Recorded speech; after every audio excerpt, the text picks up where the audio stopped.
Fight fans, we'd like to remind you to join us for tonight's official Rock at the Dock 8 after party just across the way here at Queen's Landing at Mavericks.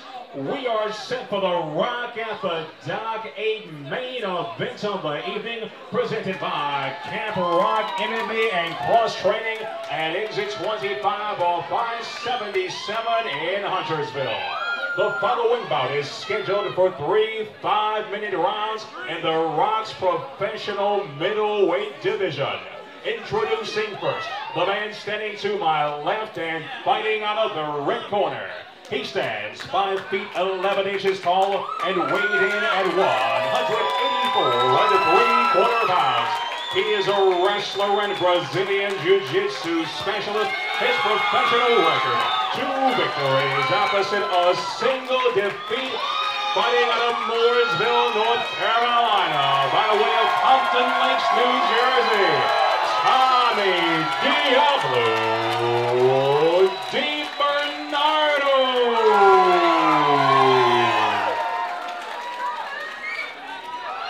The opposition comes in the form of the man standing across the cage to my right and fighting out of the blue corner. He stands 6 feet 1 inch tall and weighed in officially at 184 1/2 pounds. He is a mixed martial artist and makes his professional debut inside the cage tonight, fighting out of Raleigh, North Carolina, Daniel the Head Case Brand. Johnny Jessup.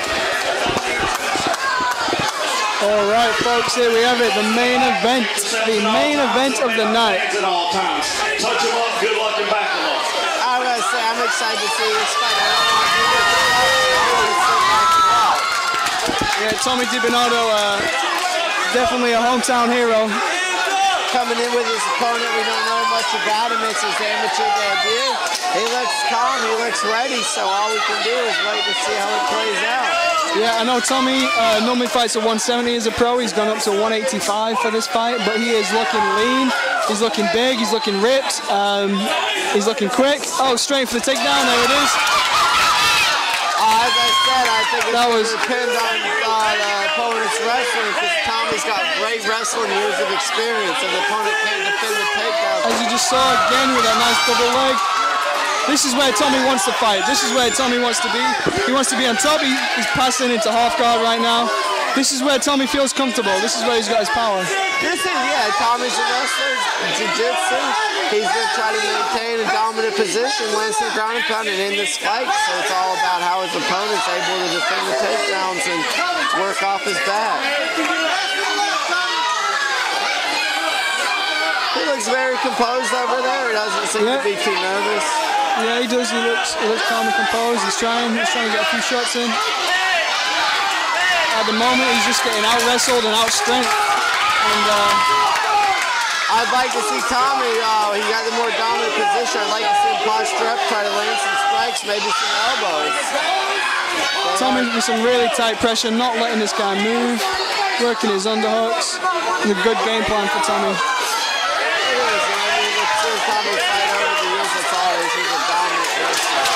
Tommy trying to throw some elbows now. I'd like to see it ended quick. I'd like to see some dominant ground and pound right now. Yeah, this could get bloody. This could be a bloody fight. But we can never discount his opponent, Daniel. He's a professional fighter. He's came through very successful. This isn't his first time in the cage, so we just got to see where it goes from here.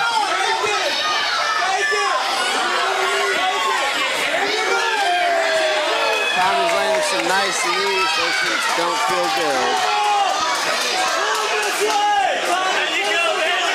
Yeah, Tommy just definitely being dominant in this first round and really making his opponent work. You know, these are 3 5-minute rounds. That's a long time to be fighting. Some nice elbows, though, from bottom there. It was some nice elbows, yeah. He's working hard to get back up, but Tommy, like I said, is more dominant wrestler. And another... Able to secure the takedown immediately. That's something you don't see too much. When amateurs get ready to make the pro debut, they kind of forget about the elbows because they've just been so used to not being able to throw them, you know. So obviously, he's been training a lot of elbows in this camp.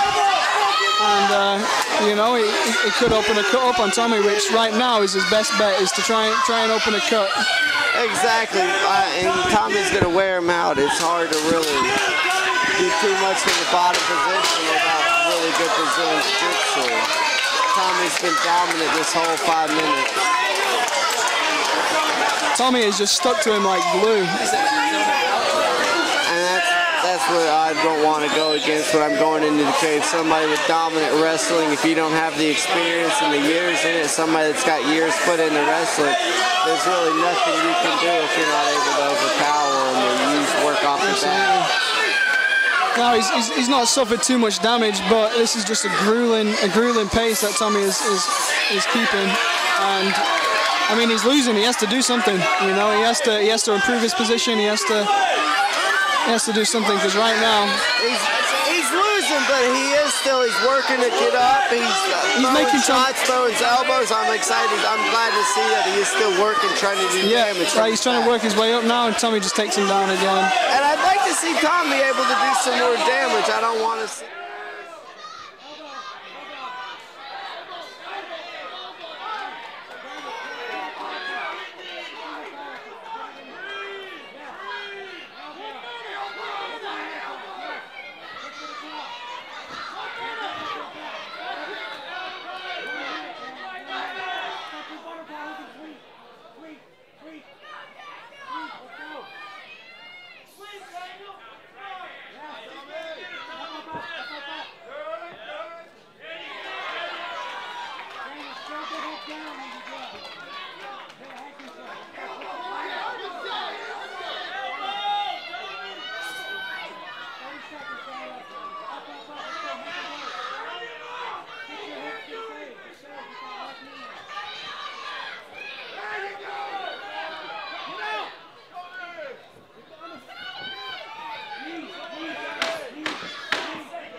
No telling, that first 5 minutes they broke a sweat. It's hot out here, it's late at night, we're outdoors, we're on the lake. Yeah, it must be hot and slippy, and I don't know if that helps Tommy or if it hinders him with the wrestling. But Daniel pushing the pressure now, he's taking the center of the cage. You can tell the head case really wants to get in there and mix up some strikes.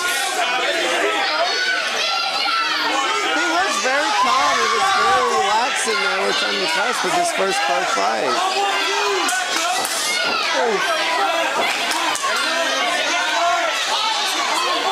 Yep, looks very relaxed. He's keeping the pressure. Good takedown defense there. He needs to get his back off the cage now. He needs to get his back off the cage.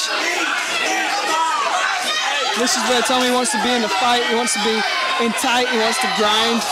That's what. Great takedown there from Tommy. Oh, he's straight back up. Oh, nice knee to the face from Tommy as he came up. Great knee to the face.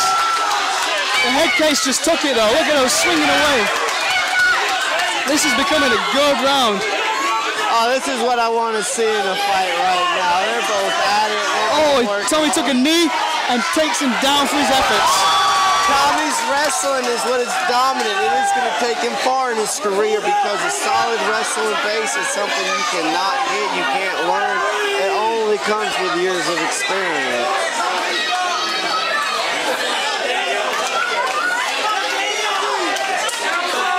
Looks like Daniel's kind of getting frustrated with the wrestling of Tommy. However, this is mixed martial art. It's not a stand-up sport. It's an all-around sport.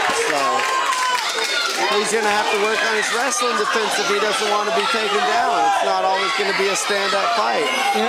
What I like about Daniel though is he's always trying to attack. He's always trying to throw some elbows in there. He's always trying to throw some punches in there. He's trying to do damage. You know, he's trying to win that aspect of the fight. He may not be winning the wrestling, but he's trying to win with the damage, and he's making Tommy work, man. And Tommy is just stuck to him like glue. And in a 15-minute fight, those elbows can really occur in that third round. You have no idea how it's going to affect Tommy.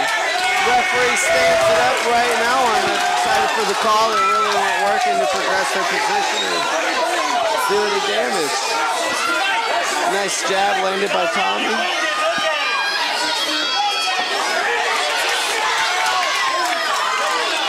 Nice shots landed by Daniel, but Tommy's doing well with his striking, keeping his distance, landing shots.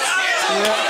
Tommy's got that awkward southpaw style. He's got a nice jab, and he's landing it. He's landing it when he throws it. He's doing really, I mean, I would have liked to see Tommy continue to stay on his feet. Nice, he cut that corner. Fantastic there. Great takedown from Tommy. You know, he changed levels, and then he cut that corner, and a fantastic takedown there from Tommy. Now he's in a dominant position. Now is when Tommy needs to be throwing in those elbows. That's it. He needs to make life uncomfortable, and he needs to do some damage. He needs to finish this fight. He does. He needs to posture up. He needs to do some damage, put on an exciting fight right here. His wrestling's amazing. He's proved that tonight. I'd like to see him be a more dominant fighter in this fight, not win it by wrestling.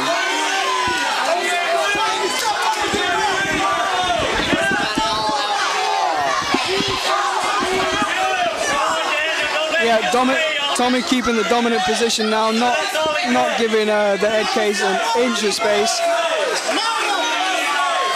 That is not where you want to be. You do not want to have Tommy on top of you like that. No, when you got a dominant wrestler, you need to do your best to sprawl, prevent the takedown, or you're going to leave yourself in for a losing night.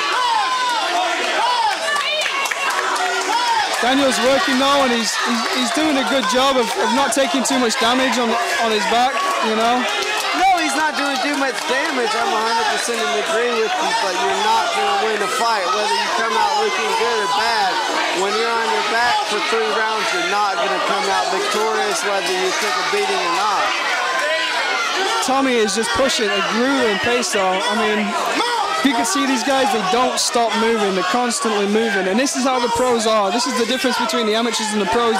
These guys know exactly what to be doing. You know, they don't stop moving, and they just make it a grind for 15 minutes. No, Tommy, I can't name how many amateurs fights. This is his 4th pro fight. He's very experienced in the cage. Not sure about his opponent's amateur record. However, he is maintaining, he's keeping composure. He looks fully calm and collected. Yeah, for his pro debut, you know, fighting a great wrestler like Tommy Dibernardo, he's keeping composed, and you know, he's trying to do as much damage as he can, and Tommy's not making it easy.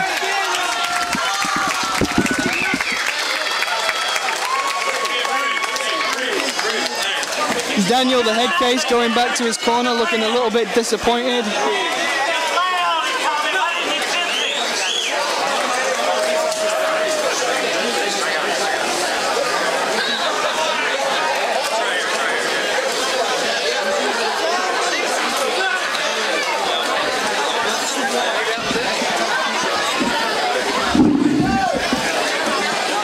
Tommy Dibernardo with Brian Keller and Adam Dehart in his corner. Also Tim Parker, I know he's been doing quite a lot of training down at Gym 1 in Mooresville.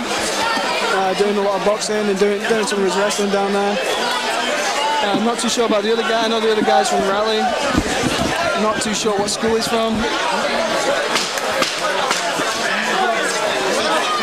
And this is it. This is the last round in the main event for Rock the Dot 8. I want to see these motherfuckers come out and bang. Excuse me. This is the last fight, the last round. I want to see him come out and I want to see some blood. I wouldn't mind seeing a few more head kicks from the head case there, because let's see some blood! Hands up! I have a feeling Daniel's going to come out here with intent to kill, because he's been down these first 2 rounds. If he doesn't come out in this fight right now, he's going to come out on the losing end of this fight. Yeah, Tommy's corner screaming for him just to keep his hands up. You know, probably try and keep it safe, keep his hands up. Try to get the takedown and dominate the last round. They both seem to be moving quite fresh. I'd be surprised if Daniel did not come out with intent to kill right now. It would be disappointing to me. Tommy landed a nice overhand right. Tommy's got very nice stand-up. It's not just his wrestling. Daniel Headcase is really trying to land that knee into the center, but Tommy just cuts that corner, and another great double leg trick there from Tommy. There's nothing to do. When you get against a dominant wrestler and you don't have takedown defense, you're going to get taken down every time. I've not seen a sprawl. I've not seen a knee throw. Tommy's came in for the takedown and got it every time that he's attempted to land it.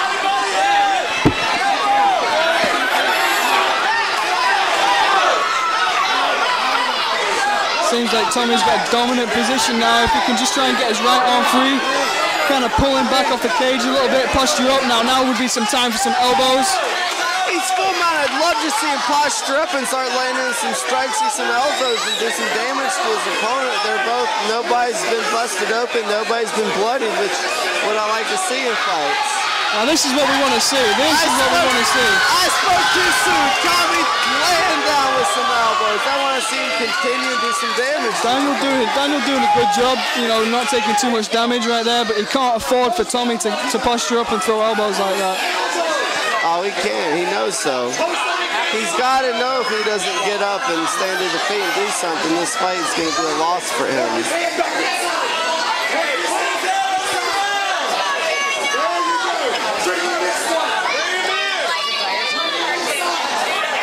Tommy is just not giving this guy an inch of space. Like, he is stuck to him. There is no room for him to move. He's trying to get that butterfly hook in there, but Tommy's hips are just too tight, too powerful. And proper training at jiu-jitsu and wrestling, there's really no beating it.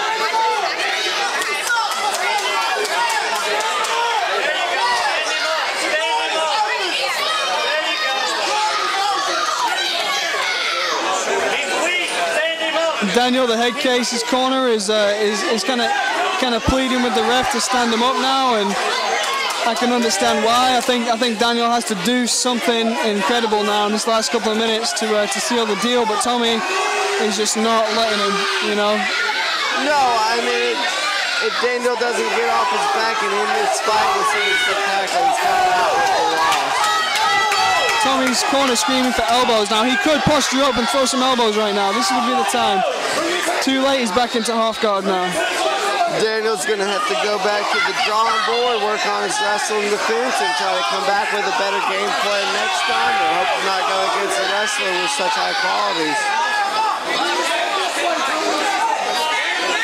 Oh, the ref stands him up finally. Daniel is ready to go. He wants to go. I hope to see him bang. And then straight into another takedown. Daniel needs to do something now. He's up. Throw some head kicks, something. Oh, and another takedown attempt from Tommy. Stuffed this time by Daniel. I'm not saying, but I like to see him stand that fight. That's my preference. I don't like to see somebody that only results through the wrestling every time. I like to see an all-around fight. Tommy uses wrestling to dominate this fight, and it's completely taken out. And that is a smart game plan. You know, he's playing it safe, but he's won a pro fight. You know, you can't knock him for winning a pro fight. Would we like to see a bit more blood, a bit more fists and kicks flying? Yes, because I know Tommy has got some great stand-up as well. I know he's got great stand-up. I'd like to see him work. I know that he's got the dominant wrestling. I'd like to see him work on posturing up, landing some more strikes with his wrestling. If he's able to secure a takedown every time that he goes for it, I'd like to see him throw some elbows and do some damage with that wrestling. He is keeping a relentless pressure on this guy. He's giving him no room to improve his position, and he has dominated the fight pretty much from bell to bell. And that's how Tommy does every time that he fights. He's able to come out here and use his wrestling base to win it, and it will take him far in his MMA career. I mean, wrestling is his thing. You know, you can't fault him for it. I mean, look at fighters like Ben Askren, you know, who pretty much solely just use wrestling to win fights. Those guys are world champions, you know. Tommy right now is improving to an undefeated pro. It keeps me from fighting because I don't want to go against a wrestler. Somebody with those wrestling skills, they're going to win. Most times if you don't train for it, you don't prepare for it. Good fight. And that's the end of it. I mean, Tommy Dibernardo's coming out victorious. He controlled that whole fight, dominated the entire 3 rounds. Both fighters, Daniel, the head case, seems... he seems disappointed, however... pissed off to say the least, I think, you know. He just did get... I think he's going to go home with complaints about the wrestling. However, you've got to work on your wrestling. You've got to work on the defense if you're coming in to fight a wrestler of the caliber of Tommy. Looks like there's going to be some words between the corners there from Brian Keller and Head Casey's cornerman there. You can't come into a fight with a wrestler, like I said, at Tommy's caliber and not have trained for that in the past previous 8 weeks. You've got to come in knowing that Tommy's going to go and that's his game plan.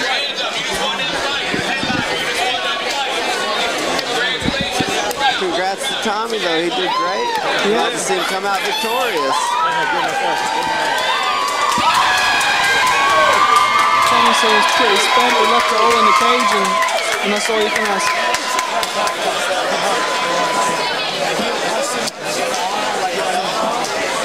We're awaiting the judge's decision right now.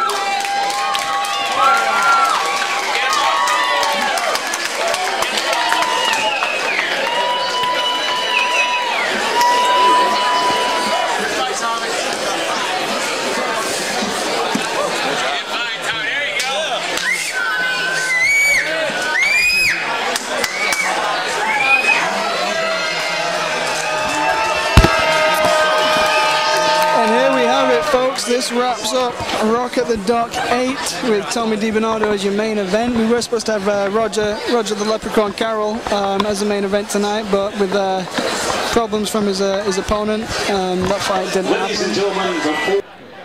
Ladies and gentlemen, before we go to the judges' scorecards, how about a big round of applause for both of our main event competitors tonight?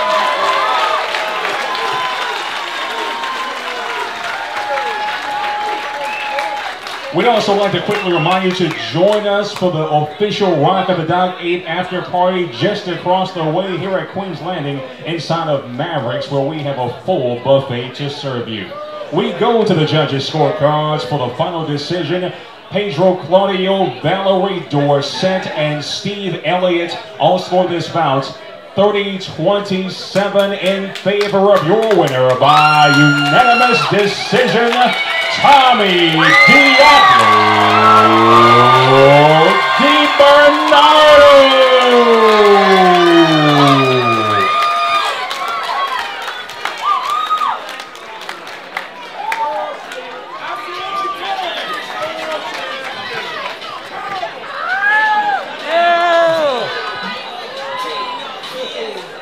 Ladies and gentlemen, once again, don't forget to join us inside Mavericks in just a few moments for the official Rock of the Dock 8 after party. Even sooner than that, we'd like to honor our fight of the night winners tonight. Can we please have Philip Adams and Jair Palacios back into the cage? Jair Palacios and Philip Adams into the cage, please. I'm standing inside an exhausted Tommy Dibernardo. It's fucking hot. Yeah, I'm gonna let this be pretty quick for you. No. That was like textbook takedown, like the single leg takedown right there. Yeah. You've been going through those? Well, yeah, from what I knew, he took the fight on short week notice. So I wasn't sure if I was going to have a fight or not. So, but he took the fight on like 2.5 weeks notice. And I just want to apologize to my team. I should perform way better than that. But yeah, takedowns was the key to win that fight. Absolutely. If anybody wants to look back and doing takedowns, single leg, you had it there all day, every day, opening it up. I drill it a lot. I've been wrestling since I was 11. Where have you been to? Last time we seen you was up here at Rockland. Yeah, man, I just been kind of doing my own business. I started a own personal training company, so I've been very occupied with that. But I try to stay in the mixed martial arts, and you have to train. You have to be, you know, you can get hurt in here. You come in here not ready, you can get hurt. I mean, you have to train. Absolutely, a pro's pro right there. Just who do you want to thank real quick? I want to thank Brian Keller first and foremost. Brian Keller's been like my second father. He's by my side all the time. My two brothers, Tim Parker, Jim One. Appreciate everybody there. Old Renegade Fighting Systems. That was for my team. Man, I miss hanging out with all y'all boys. I miss what we used to have. So I dedicate that one to the old Renegade team. Y'all know who y'all are. Congratulations. And that's it. Thanks, Chaz. Absolutely. Appreciate it, brother. And you're a dumbass. You're a dumbass.